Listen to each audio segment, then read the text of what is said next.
මේ මොහොතේ LPT අද මම විනාඩියක් ඔබතුමියන් ඉල්ලනවා. අද අපි අධ්‍යාපන ප්‍රතිසංස්කරණය ගැන කතා කරන්නේ. LPT අපේ සරණංකර සෞභාග්‍ය පාසලේ විශාල ගැටලුවක් තිබෙනවා. ළමුන් 60 දෙනෙකුට අද ඔවුන්ට අවස්ථාව අහිමි වෙලා තිබෙනවා. LPT ආනන්ද විද්‍යාලයට යන්න.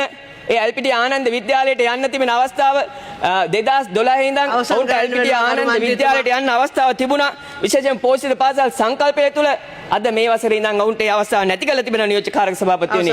අපි විශේෂයෙන්ම මේ රටේ අද අපි අධ්‍යාපනය ගැන කතා කරනකොට ඒ LPT ඉන්න අපේ ප්‍රාථමික පාසලේ දරුවන් 60 දෙනාට අපි ඉල්ලීමක් කරන ඔවුන්ගේ අවස්ථාව LPT ආනන්ද විද්‍යාලයේ ලබා දීම වෙනුවෙනුත් මේ අවධානය යොමු කරන්න කියන කාණයක් ඉල්ලා සිටමින් අපි අධ්‍යාපන ප්‍රතිසංස්කරණ වලට විරුද්ධ නැහැ. අපි එකඟයි.